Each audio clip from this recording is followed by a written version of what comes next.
¿Dónde está el paraíso presentido en sus atardeceres de púrpura y fuego? Esta es Málaga, la ciudad perdida que llama José Infante. Es Málaga el contexto en que se irán trazando a través de sus calles las historias más íntimas que tienen por contar los malagueños. El primer acercamiento a esta ciudad es la búsqueda del escenario. Para ello, se desgrana Málaga en distintos tejidos que coexisten y que generan espacios evocadores. Tejidos culturales, históricos, naturales, y el encuentro entre estos producen escenas que consideramos potencialmente narrativas. Son espacios que cuentan partes distintas del carácter de Málaga y que se recogen en la cartografía de lo escénico. De entre todos ellos, la Alcazaba se ofrece como oportunidad en su diálogo con la Plaza de la Merced y su condición urbanística, conectadas por el túnel de la Alcazaba desde el otro lado de la colina sobre la que se erige el Palacio Árabe. Aparecerán 3 intervenciones con las que se topa el caminante malagueño en su recorrido por el casco histórico. La primera, el templo vacío, en la Plaza de la Merced, a modo de articulación urbana. La segunda, el jardín escondido en la cueva, dentro del túnel de la Alcazaba, como reinvención del recorrido y puerta de acceso a las ruinas. La tercera, el palacio sin muros, entre la propia Alcazaba, que integra ascensores y escaleras que dan acceso a la parte actualmente oculta del palacio. Para entender el origen de este nuevo recorrido, se presenta el escenario. En el centro histórico, bajo la Alcazaba, existe hoy un túnel de conexión entre la Plaza de la Merced y la Fuente de las Tres Gracias. Este eje establecido de tráfico rodado no acompaña la desenvoltura de conexiones peatonales del centro histórico y supone un peligro para los malagueños que quieren atravesarlo a pie.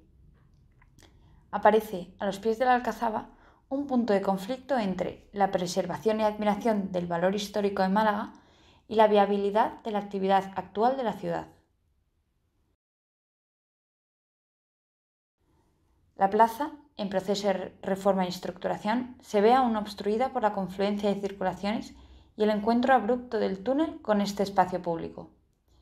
El túnel, que hacia la Malagueta se abre adaptado al paisaje y jardines de la colina de la Alcazaba, no se integra de igual forma en su extremo con la calle Alcazabilla y la Plaza de la Merced. La Alcazaba es presidida por circulaciones desordenadas y queda en un segundo plano para el que quiere encontrarse con ella desde el centro histórico. Frente a ello, la intervención, que se contará en 3 historias, liberará la circulación peatonal de la Plaza de la Merced, regenerará la conexión por el túnel y llegará a la Alcazaba para revivir la ruina en su cara actualmente oculta.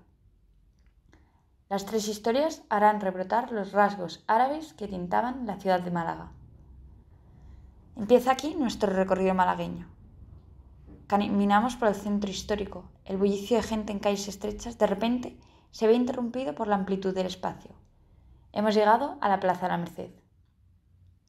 En la plaza se levanta una ligera arcada blanca en 2 plantas, toda ella abierta, que ordena el paso tanto de vehículos como de transeúntes. Al ascender por las rampas de piedra se alcanza el templo, cubierto con inmensas bóvedas de crucería formadas con arcos peraltados, que descuelgan de una malla tensada de cables de acero que funcionan como funiculares.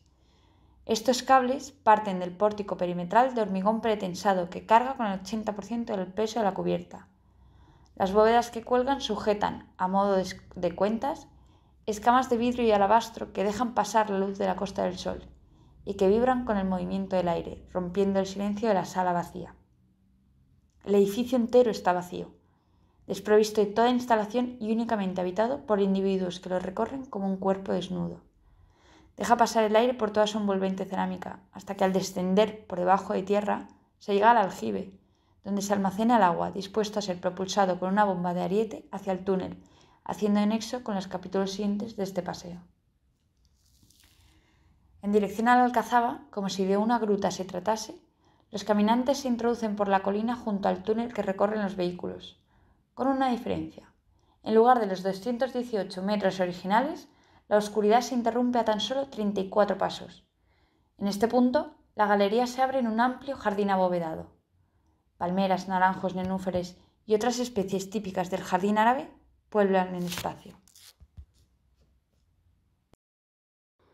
Entonces surge la pregunta: ¿cómo es posible? La construcción subterránea se realiza como una caverna hidráulica. En primer lugar, se abre la vía paralela al túnel actual, como paseo para los caminantes, con una tuneladora TBM. Desde la superficie en la Alcazaba comienza la excavación con jumbos de perforación que permiten una acción vertical sobre el terreno, respetando los límites de la ruina. Alcanzada la profundidad de las bóvedas, se introducen minadores que irán trazando en horizontal el hueco del jardín, a medida que se van colocando los arcos triangulados para sujetar el terreno. A partir de ahí se sigue extendiendo con minadores de brazo que tienen la capacidad de maniobra en todas direcciones. En nuestra llegada al jardín nos envuelve un parque de especies naturales.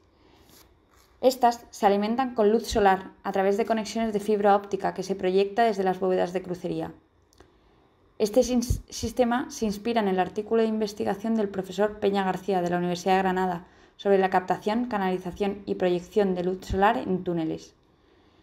En esta misma estructura tecnificada se sustenta todo el sistema de ventilación con jet fans y climatización del jardín y se dota también de un sistema auxiliar de luminarias ultravioleta.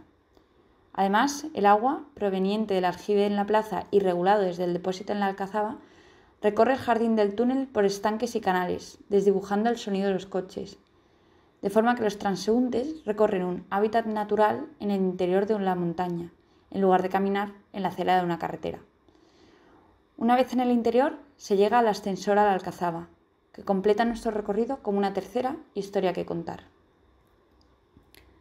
Se alcanza la cara oculta de la Alcazaba, en el ascenso desde el jardín del túnel. Esta tercera y última parte del proyecto se compone de piezas que van generando un espacio abierto que convive con la ruina entre los muros exteriores del palacio. Un paseo nuevo y una nueva forma de introducirse en la Alcazaba. Ascensores, escaleras, el depósito desde el que controlar la circulación del agua, sombras en el camino, configuran la parte última del recorrido. Quien en lugar de ascender continúa en su camino por el túnel, finalmente llega al mar. Se han derribado los límites que entorpecían al caminante malagueño y se ha desenterrado el pasado árabe que se esconde en la ciudad de Málaga.